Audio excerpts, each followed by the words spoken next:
Welcome, nerds, to the nerdy news. Vin Diesel has more than just Fast X on his plate. We're going to talk about that. Kevin Feige is slipping some details in about the future of the MCU that are looking a little juicy. And then we also have another HBO Max series getting saved by Tubi. All of that and honestly a bunch more.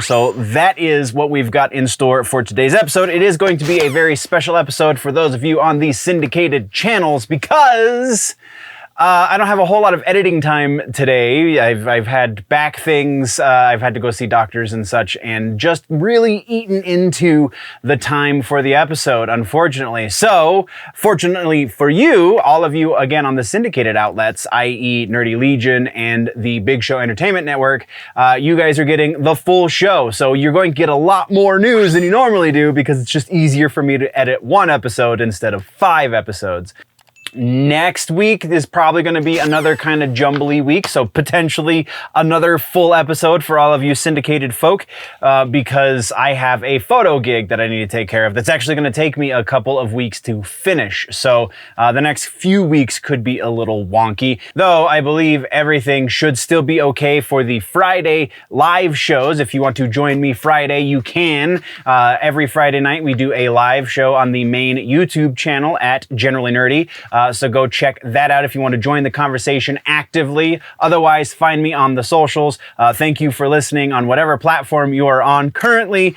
I think also in the slightly more distant future, there are a couple of scheduling conflicts. But as we get closer to those and I have more details, I will fill you in. That is the housekeeping. Let's jump into the news, shall we? So, starting off the episode like we always do, we have music. We've got new music from Typo Negative, Creator, and Lamb of God have put out a song together. We also have updates on the next Killswitch Engage record and a bunch more, so let's jump into all of that, starting with new music and videos. We don't have any corrections or follow-ups or anything like that, but we do have new music. First thing right out the gate, Typo Negative has put out a new song. Well, not exactly a new song. They've put out a live version of a song off of their final record, Dead Again.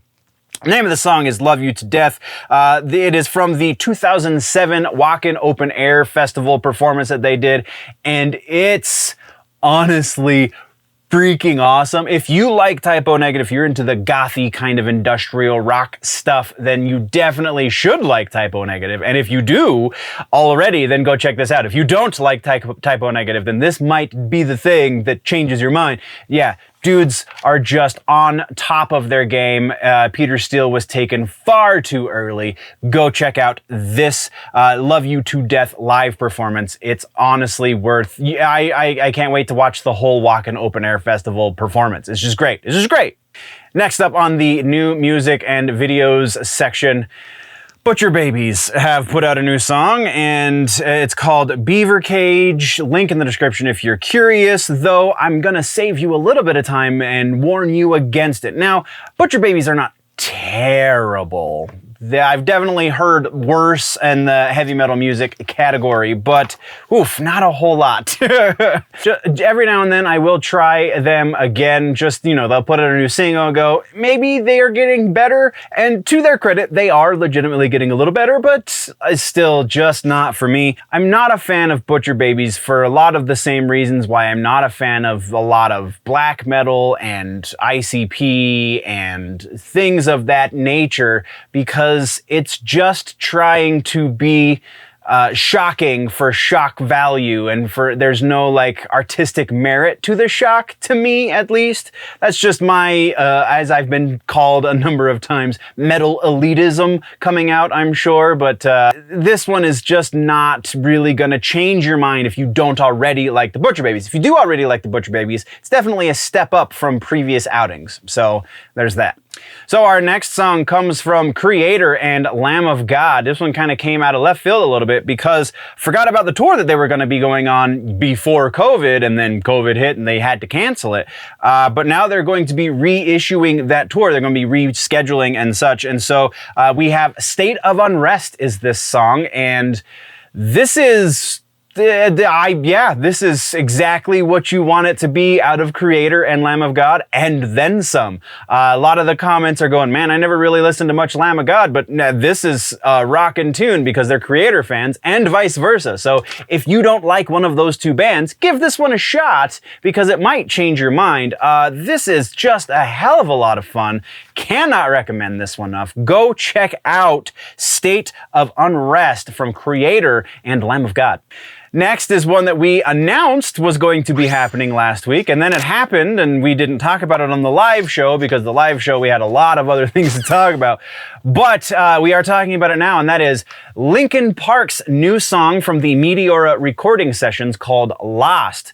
If you are a fan of Linkin Park, this is the song that kind of should be scratching some sort of itch. It's not one of their more aggressive tunes. So if you're a fan of, say, Hybrid Theory or the stuff that came out before Hybrid Theory or anything like that, that's a little more aggro, that's a little more nu metal, a little less electronic, then this probably isn't the song that you're hoping it is, because that's exactly what this is. This is exactly what you would expect from a song that they recorded during Meteora. Kind of the peak of their just the beginning of the peak of their popularity anyway. It's a great tune. It's definitely something, I mean, these guys know how to write a solid song, but it's not going to change anybody's mind. If you like Linkin Park, if you have at least a slight appreciation for them, then you should probably check this one out. And then, I think potentially, no, we'll call this one second favorite. And then we have Static X putting out a new track again. And also, this one comes with an announcement. Static X is putting out another new record. It's called Project Regeneration Volume 2. Wow, original. But yeah, this is a cover of Terrible Lie by Nine Inch Nails. The new song produced by Edsel Dope, because he's really not the lead singer for them live these days. And just, this is awesome. It's not quite as good as I wanted it to be, considering all of the people involved, the Static X covering Nine Inch Nails. I really had a little bit of a higher expectation, but this didn't miss the mark by much. So absolutely still a solid recommend if you are into the Static X. If you just want to hear a really rockin' cover of a Nine Inch Nails tune, man, this is where it's at. And the new Project Regeneration is coming out. Oh, that's right. There is no release date for it just yet, but as that happens, we will talk about it here on the channel. Next in live music, aka tours and festivals, we have one tour that's been announced over the last week that's worth talking about, and that is Emperor. First time Emperor has been in the US touring for 15 years. That's right, 15 years since Ihsahn was here touring. It's a very, very short tour. It's only 5 dates long. Starts June 23rd in Chicago, Illinois. Runs through July 1st in Anaheim, California. Tickets go on sale Friday at 10 a.m. There is a link down in the description if you are interested so that you can get your tickets from there. That is the only piece of live music that we're talking about. So let's move into regular ass news. We got a couple of pieces for regular ass news, and that is first, Killswitch Engage. Jesse Leach said recently in an interview that the next record, even though we already got a record from them not too long ago, as I run into the set pieces, the next record is already almost done with the demos, so from what I've been able to discern from the process that Killswitch Engage does, because there's a million and one different ways to write a record, but Killswitch does what a lot of metal bands do, or at least a lot of metal bands used to do when I was younger, because I'm old, is they write the record and they write a bunch of tunes, right? Throw out the ones that don't work, throw out the ones that they just can't get to fit. They focus on a number of songs that work well together, as an album. And then from there, they do the really rough recording themselves in like a garage or a basement or a living room, as evidenced by the Set This World Ablaze documentary behind the scenes with them. And then they take that rough mix of the song ideas and then go into a proper studio and spend a boatload of money and a fair amount of time recording a proper recording for each tune. And then we have a record from Killswitch Engage. So we are almost to that final stage. I mean, obviously there's a lot more detail to it. You got to master, you got to mix, you got to do all the things, but we are almost to that point with the next Killswitch Engage record. Super stoked to hear it. It also seems that Jesse is alluding to the fact that the proper recording time is going to be relatively quick because they want to keep it fresh and alive. Or I mean, I'm definitely paraphrasing, but he said something along those lines. But also that we are going to be seeing this record come to fruition, get properly released sometime this year, possibly late summer, early fall. So we will be keeping tabs on that right here on Generally Nerdy. Stay tuned for all of the things. Let's move to our next piece of regular ass news in music. And this one honestly could have potentially gone in gaming and tech, but it's going here because it has to do with Phil Labonte. Phil Labonte is the lead singer for a band called All That Remains. He also now, this is the news piece, he is now also a co-host on Timcast IRL. Just really awesome to see the metal community expanding into more mainstream outlets, I guess you could say. Not that Tim Pool is a mainstream news outlet by any means, but is more recognized and less niche than being in a metal band. So Phil Labonte, props to you, brother. I'm super excited that, and they just had Tommy Vext on, who we've talked about here on the channel a number of times. Just recently was kicked out of Bad Wolves, and has been in the music scene for a number of years. They just had him on last week, and it was a pretty good episode. If you're not a fan of Timcast, you probably should be at least aware of it, socially, politically speaking. Yeah, it's really cool, again, that the metal community is getting some outside recognition. Always a good thing. That is what we got for regular ass news. So let's talk music suggestion for this episode, and it is Avatar's most recent record, Hunter Gatherer. This album is just a behemoth. I mean, that's not the name of the record, obviously, but there's a song on there called Colossus, which is A+, man. This is just like they swung really far one direction with their silliness on the record previous, Avatar Country, and then they went way far the opposite direction, are super heavy again for Hunter Gatherer. They are putting out a new record later this year. I can't think of the name of it off the top of my head, but it will be worth a listen as well. They've already released 2 singles from that, but in preparation for that, go listen to the entirety of Hunter Gatherer because it is real nice.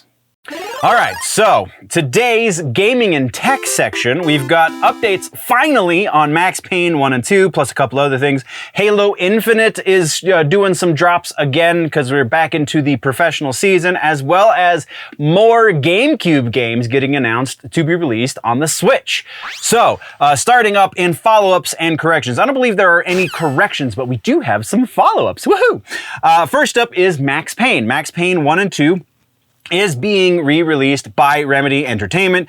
They gave us a very brief update in the last week. It's not the greatest news, but it is definitely promising. So what they said is that sadly there has not been a whole lot of progress made on the release of these 2 games. It is going to be a simultaneous release. I believe it's going to be a single download.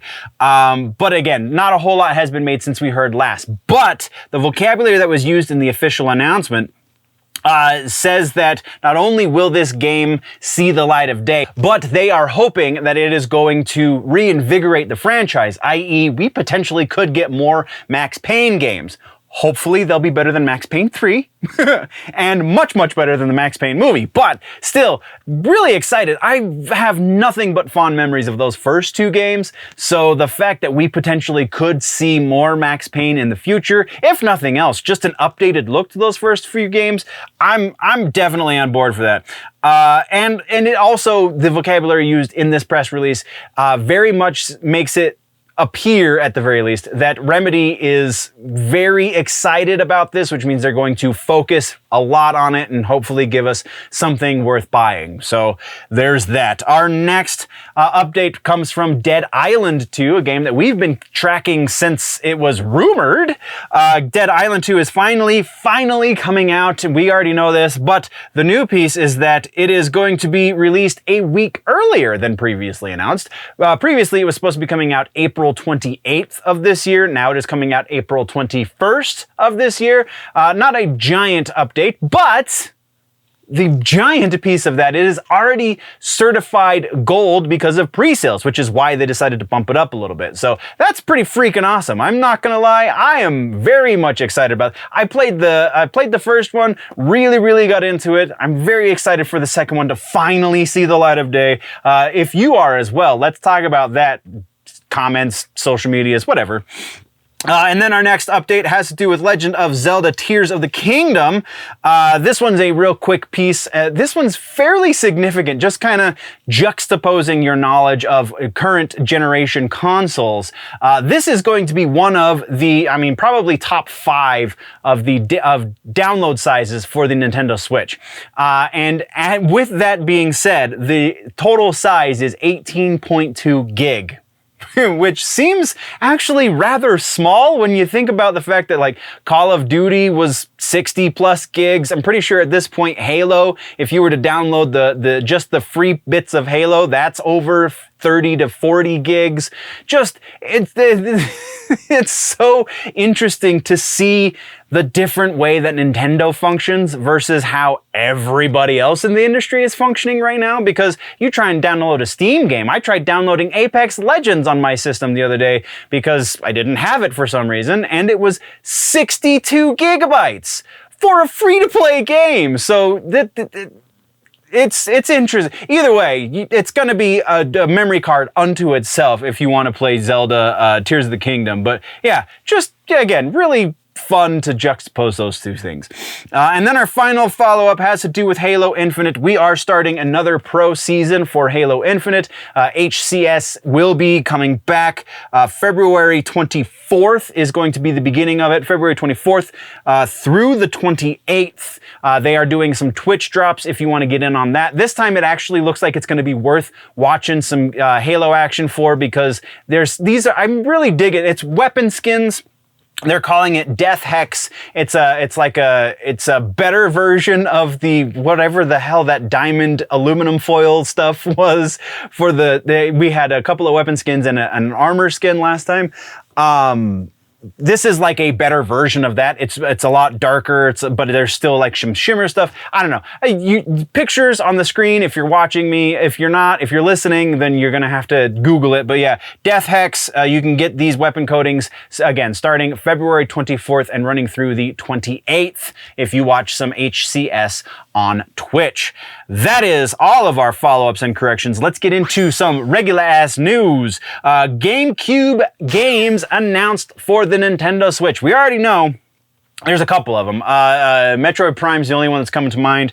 Didn't take the greatest notes for this because the other games don't exactly matter for this announcement, but we do have 2 Baten Kaitos games have been announced also from the Nintendo GameCube, now being released on the Virtual Console for the Nintendo Switch.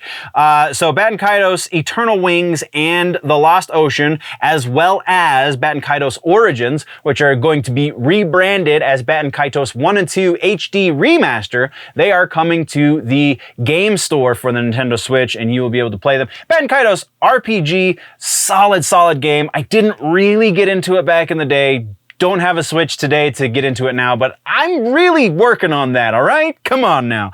Cut me some slack. But yeah, so if you are a fan of GameCube era RPGs, this is some of the best gameplay you are going to find. So the release date for them is not specific just yet, but we do have a window. That window is this summer sometime. So you've got about a 3-month window, right?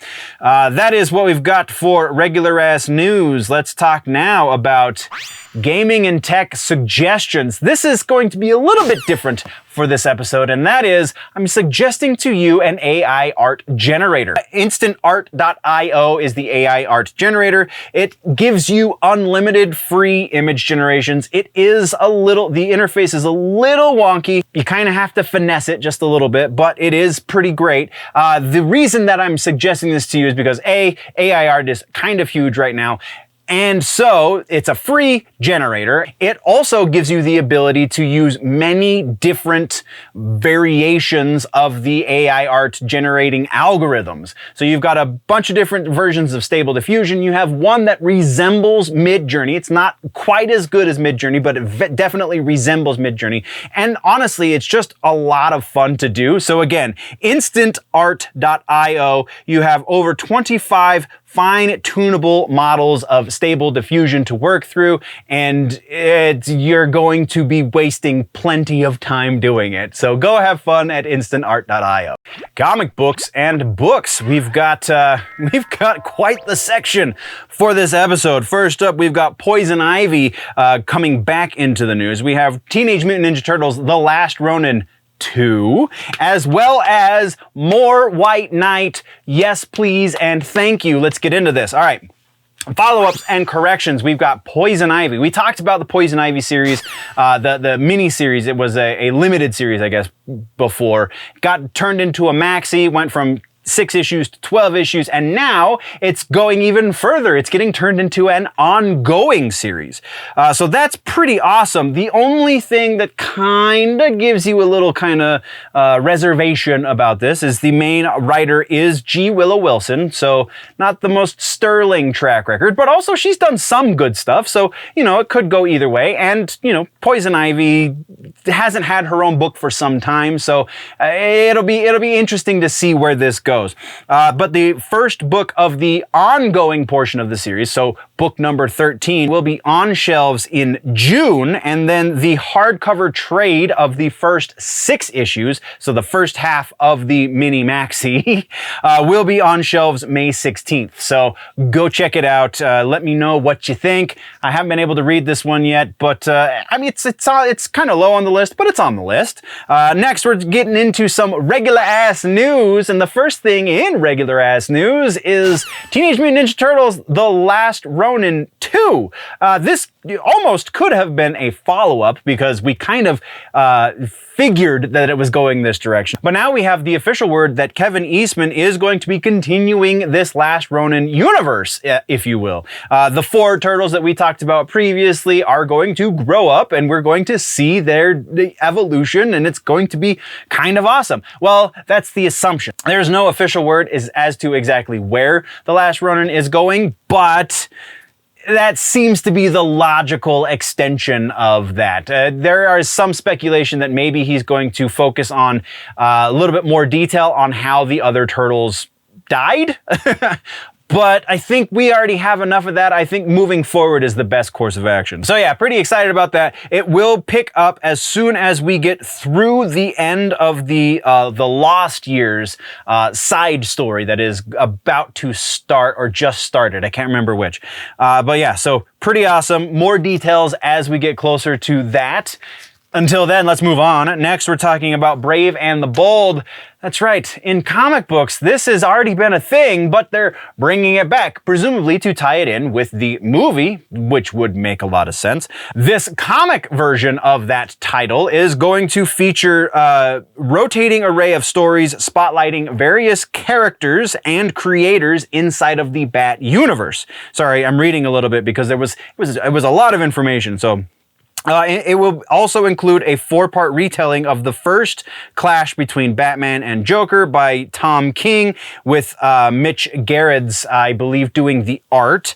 The debut issue of Brave and the Bold will be 64 pages with 3 main stories inside the book, so that's pretty freaking awesome. It will also include a story from Dan Mora, who is an artist, but he's now writing a new Batman tale and introducing a new Bat-themed hero? Maybe?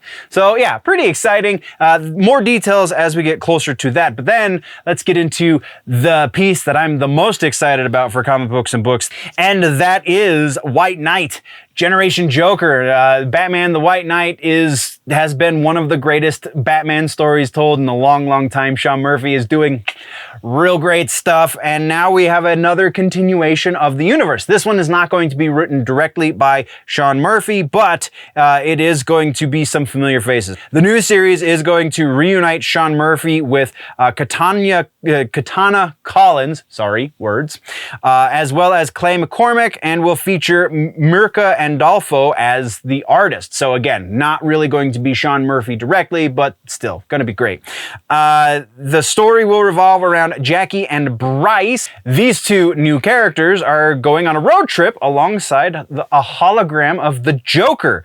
First issue is set to release in July, and they have also said, Sean Gordon Murphy has also said that this will not be the end of the White Knight universe as well. It is going to continue to move forward, and more power to him, because almost everything that's come out of this has been great. So my sign of approval for sure. Next, we're talking about Carnage and Miles Morales. We're going to be seeing a mashup miniseries between these two. So Marvel's Summer of Symbiotes continues in May. Carnage has a 7-part crossover between he and Miles Morales. The Carnage side of this story obviously is going to focus on Carnage and him just getting way OP. But then also on the Miles Morales side of this, we're picking up a new Miles mentor named Misty Knight. We have a new villain, maybe. And that should be enough right there, right? So, book is going to be on shelves May 3rd. Go check it out when it hits your store. So that is everything in regular ass news. Let's talk suggestions. We have a literature suggestion. So a book, that is Snow Crash. We talked last time about Neal Stephenson's magnum opus, if you will, The Diamond Age, or a young lady's illustrated primer. Now, this is the book that precedes that. Snow Crash is kind of the big one that blew him up. This was his first cyberpunk huge book. Came out in 92. He won awards for it in 93 and in 94. The British Science Fiction Award in 93 and Arthur C. Clarke Award in 94. This is kind of the first example of why naming your company Meta was probably not a great idea. So absolutely worth a read. Go check it out. Neal Stephenson, Snow Crash. So now let's talk episodic shows. We have basically a bunch of follow-ups. We're following up on The Nevers. We're following up on the Walking Dead universe of shows. We also have a great, awesome announcement about The Peripheral, and then a couple other things to get to. So, like I said, jumping into follow-ups and corrections. No corrections, but we're following with The Nevers. This is the final Joss Whedon series that we will very likely ever see. It's honestly, like, aside from what you may or may not think about Joss Whedon as a human being, this show is so incredibly interesting. I can't believe, like, they didn't give it to a different showrunner when they decided to sever ties with Joss Whedon, because it's just such a rich world to live in, and we only got half of a season from it. So the piece here is that Tubi, we've talked about this previously, Tubi is not only going to be getting those 6 episodes that we previously had on HBO Max, but they are also going to be getting the final 6 episodes of the season as well. So we're getting 12 episodes of The Nevers on Tubi. It's gonna be so cool. Like, I'm seriously kind of chomping at the bit to watch this, because I feel like I didn't get to see there's no conclusion. I feel partial and not complete and things, and we're moving on. Next, we're talking about the Walking Dead universe.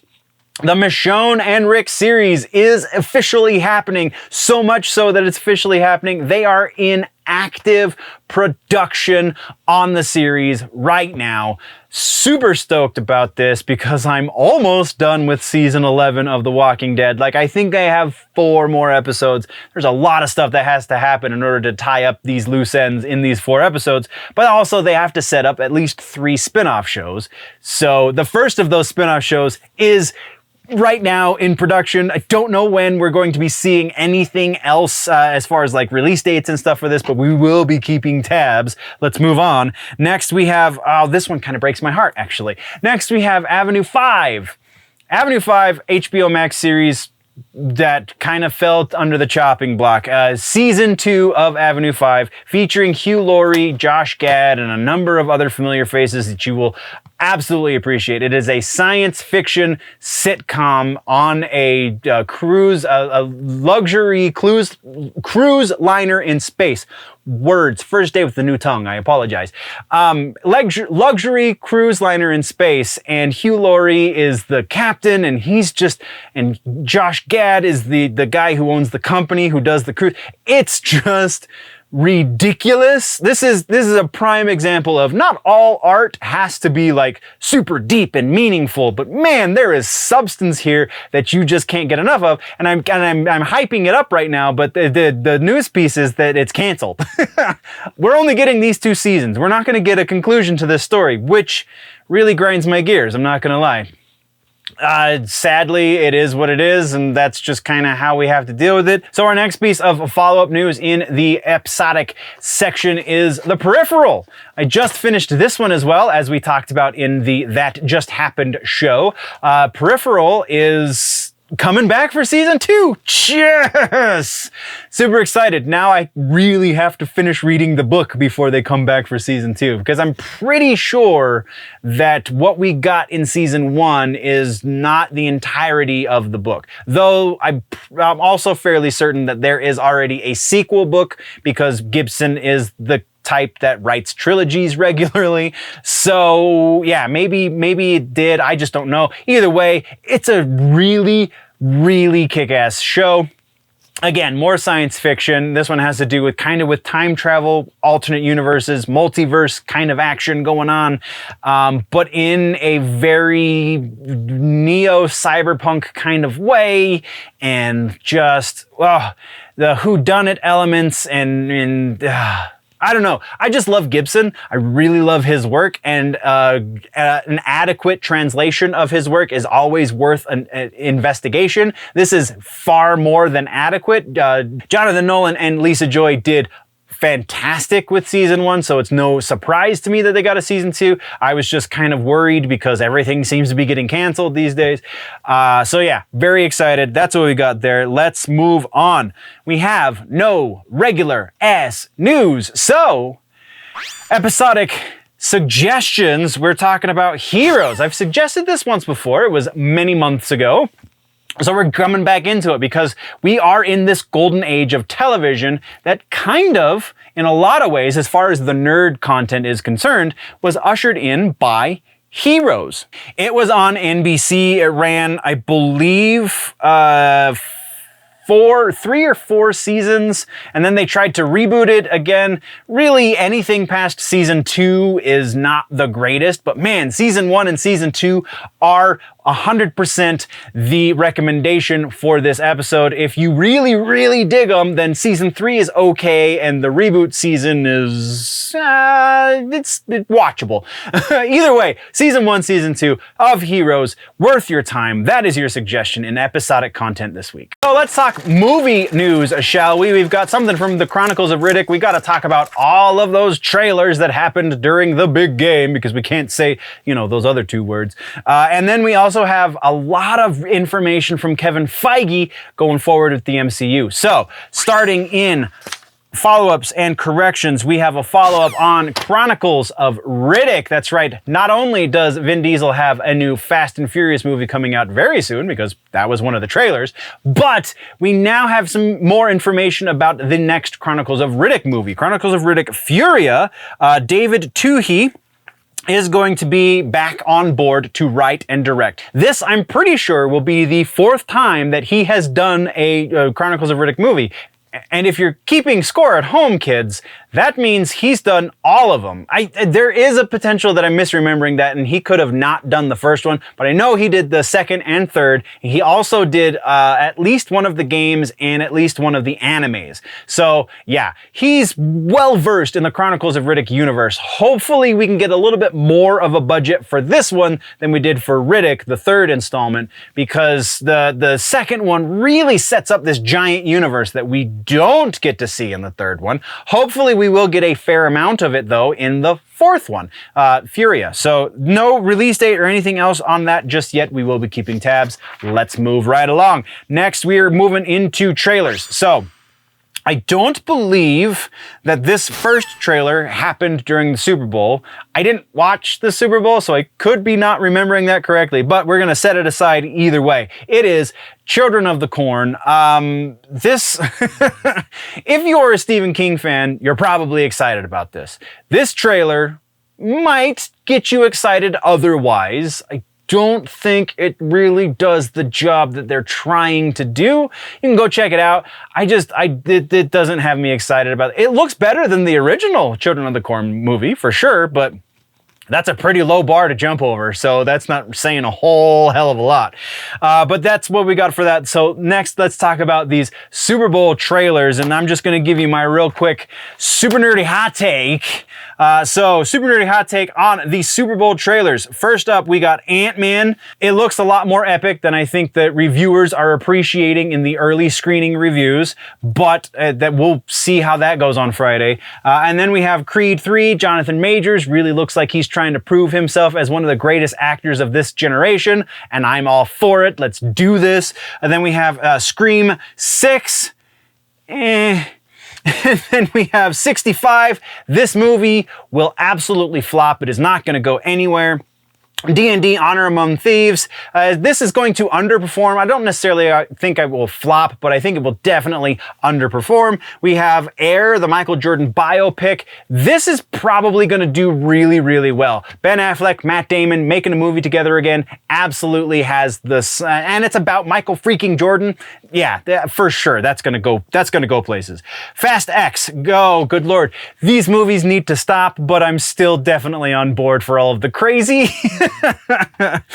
Guardians 3. Okay, for real though, does Rocket die in this movie? Did anyone comments or whatever? Next, we're talking Transformers Rise of the Beasts. This movie will not be enough to salvage this franchise. Just won't. Just the way it is. Sad, but true. Then we have the Flash trailer that everybody's been talking about. And yeah, I can see how this is getting labeled as potentially the best comic book movie ever. It looks substantially epic. So yeah, sure, absolutely. And then Indiana Jones 5. Based off of this trailer alone, not any of the other rumors and hype and what have you, this movie's gonna flop too. So that's the way things are in as I see them. Let's move right along. We got some regular ass news, and this regular ass news is going to take a second to go through. Actually, no, we just got a breaking news piece, and I'm going to get into this. Breaking news piece is Raquel Welch has passed away. This was sent to me. She was 82 years old. I do not know the circumstances around her passing or anything along those lines. So yeah, don't want to end on the sad note, so we're gonna put the sad note in first. Raquel Welch, 82. I'm gonna take just a moment.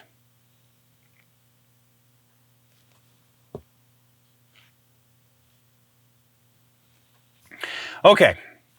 So, like I said, we've got some Feige news to talk about.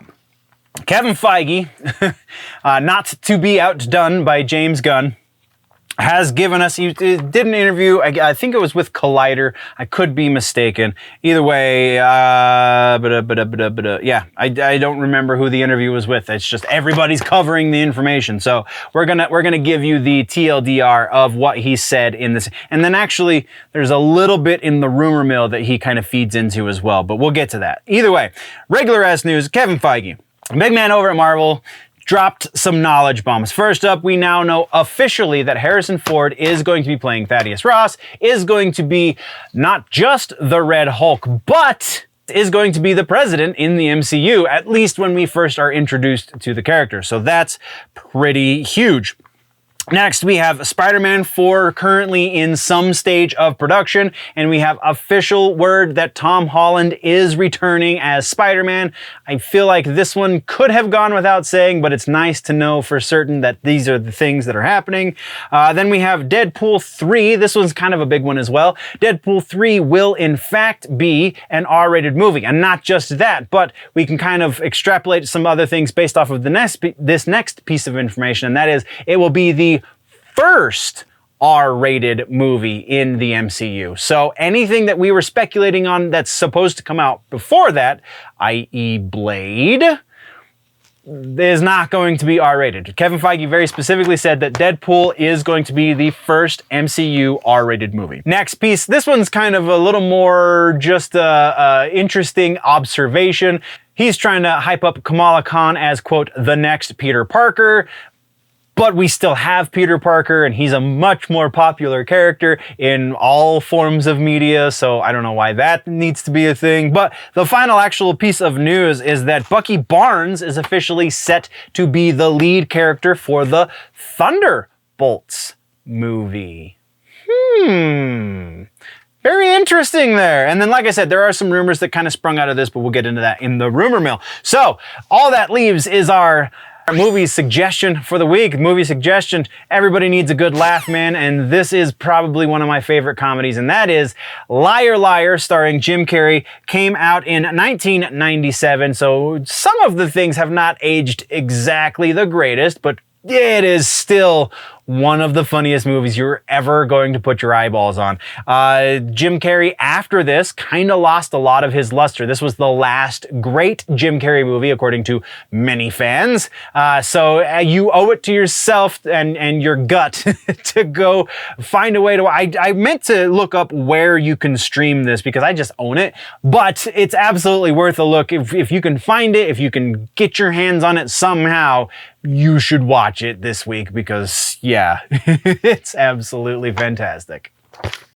And that brings us to the rumor mill. In the rumor mill, we've got some Batman confirmation, kind of. We have Phase 5 giant rumors here. We also have Halo Infinite leaks. Very exciting. So let's get into this. So confirmation, refutations. No, nothing has been refuted just yet. Not exactly, anyway. And actually, honestly, this isn't 100% confirmation, but it is worth noting that James Gunn, according to him, the man in charge of the DCU, has said that no existing Batman will be the Batman for the DCU going forward. So no Christian Bale, no George Clooney, no Val Kilmer, as was previously reported in rumor. But he very explicitly avoided the first part of that rumor, saying that one of those three Batmen is going to cameo in the Flash movie. We already have two Batman in the Flash movie, Michael Keaton and Ben Affleck, so very intriguing. I really feel like there is a snippet of potentially Christian Bale, but in the trailer that we all got over the Super Bowl, but I'm probably wrong. Either way, very interesting to think about. We absolutely know it's not Val Kilmer because he can't. We also absolutely know that it's, maybe not absolutely, but it's very unlikely it's going to be George Clooney. So yeah, Christian Bale, Batman, coming for a cameo. I'm down for it. And then, going off the back of that, there was also a rumor or hearsay or something. Somebody's talking about Christian Bale has said that he would be willing to come back for a fourth Christopher Nolan directed Batman movie. So something to think about. We're not going to cover that rumor necessarily directly. Let's get into new sources for old rumors. And that puts us on to Phase 5. There was a giant Cosmic Circus did the whole podcast and they discussed a whole bunch of stuff. These are some of the insiders, quote, that we use for the rumor mill. So let's talk about this.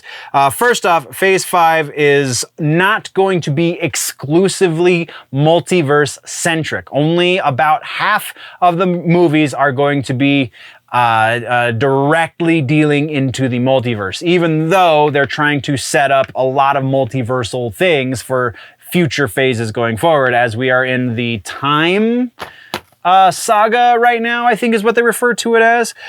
So that's the first bit of this rumor. Next, we're talking the movies, or the IPs rather, that will feed into the multiverse is the Marvels, Agatha, Fantastic Four, Deadpool 3, Ant-Man Quantumania, Loki Season 2. That's it. Everything else that's coming out in Phase 5 is going to be relatively self-contained. At the very least, is not going to feed into the multiverse directly. That's not to say that there's not going to be post-credit scenes, again, according to the rumor, but as it stands right now, that is what it is.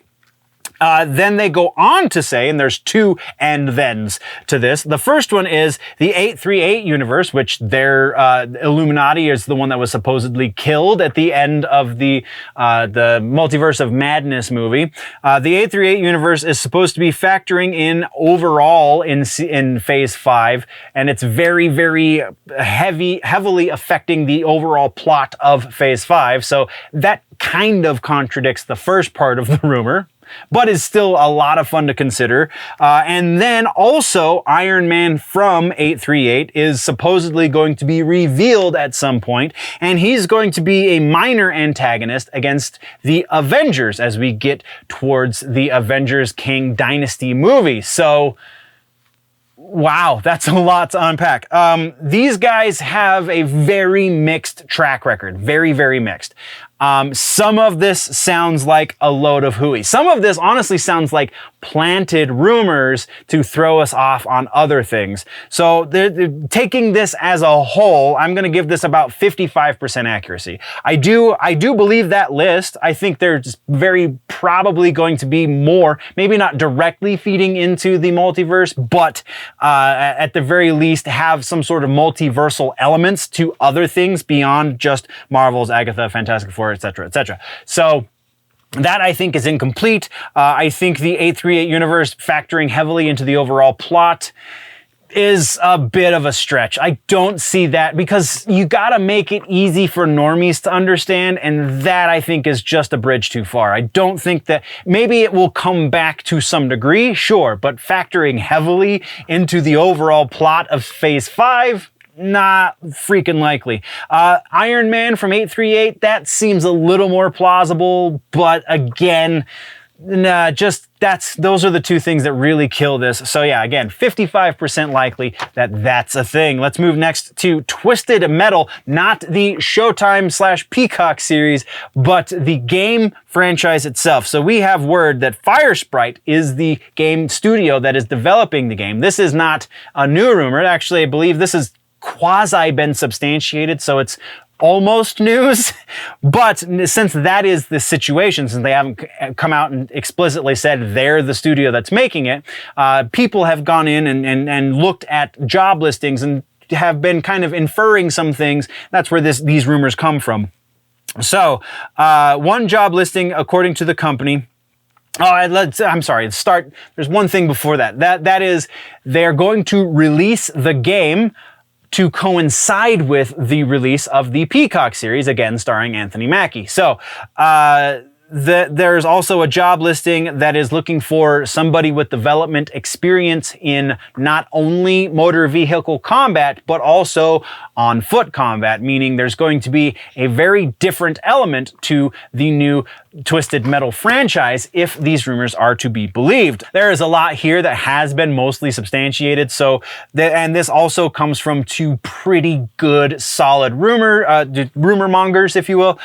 So we're putting this one at about 70% likely. This sounds pretty legit. Very probably will be getting some sort of announcement for the Twisted Metal game very soon if this information is to be believed.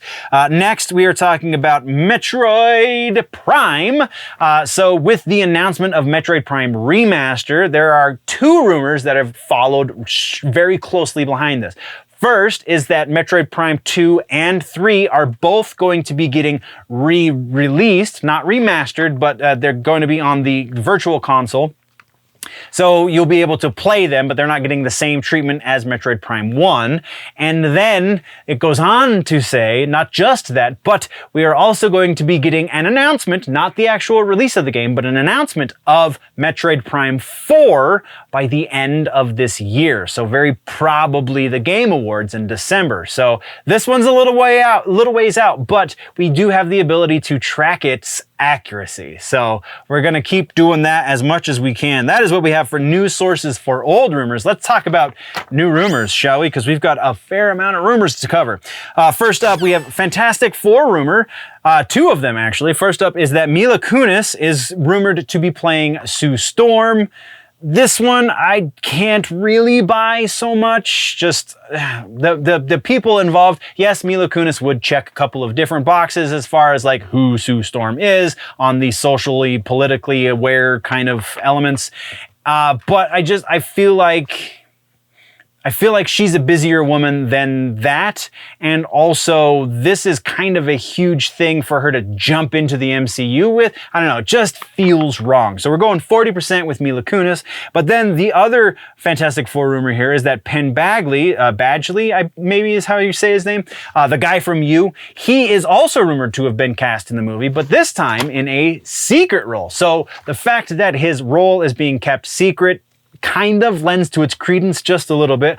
Also, the fact that he's almost having a moment, like not quite as super popular as maybe some other casting choices that they've made in the past, but he's just obscure enough and just young enough that maybe he is being brought in potentially as Dr. Doom, or maybe even Reed Richards, maybe?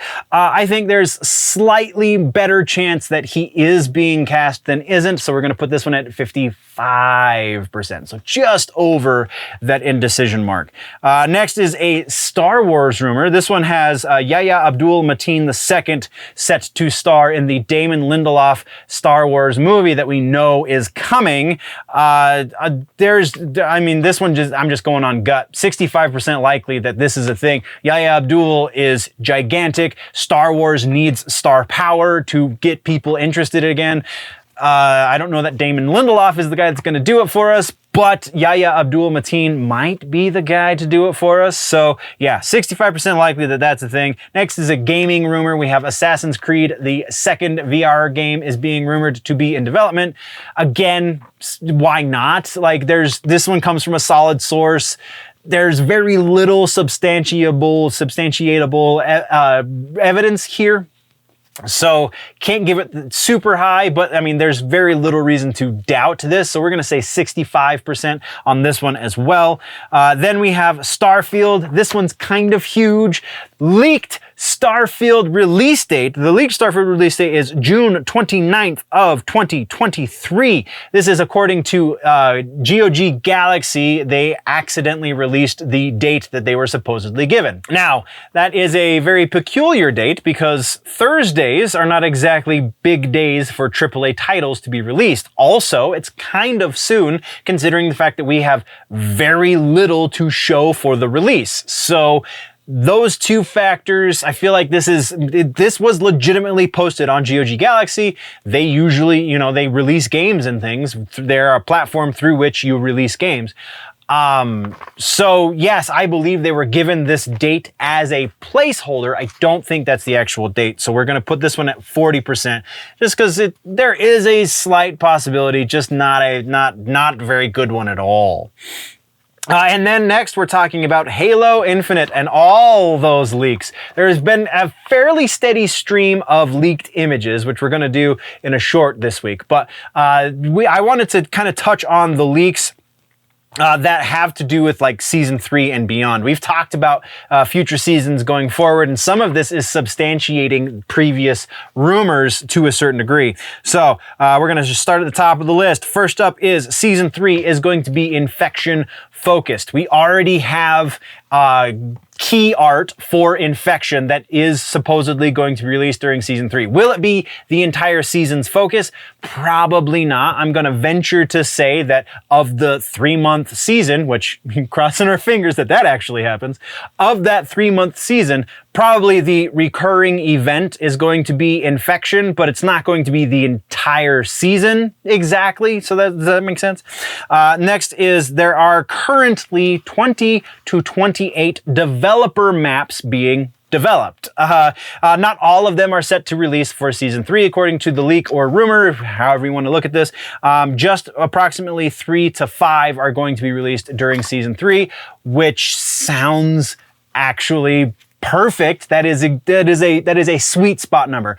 I would prefer 5, but if we get 3, I'm still going to be happy because developer maps are always just that little bit better. And my old ass Xbox doesn't take as long to load them as it does the Forge made maps.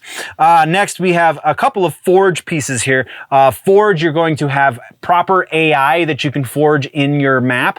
Also, related to that, there's going to be brutes, elites, and grunts, all spawnable in Forge. Not going to be their final form. It sounds like the AI that they have assigned to those character types is quite dumb and not very difficult to kill at all. But as Forge progresses, that's going to get better and better. And then we have new game mode. Firefight is going to be finding its way into Halo Infinite sometime in the future. This one was very specific to leave off the Season 3 designation, but I mean, it's in Halo Master Chief Collection. It seems adequate that it would also find its way into Infinite. And then also attached to Season 3 this time, we have a new weapon and a new gear type, one of which has previously been leaked. This most recent leak did not specify which of those, so maybe it's double barrel shotgun. We already know we're getting the Shroud, so this very possibly is referring to the Shroud because that was leaked long before they made the announcement that was going to be a new gear type. But this could be referring to a couple of other things that I'm honestly drawing a blank right now because they're not directly in the notes. But yeah, so that's the Halo leaks. Like I said, we're looking at 80% likely that this is an accurate list. I will be very surprised if the things that are tagged for Season 3 don't actually find their way into Season 3, and the things that are not specifically tagged for a season don't find their way into the game sometime in the next year to year and a half, I would say.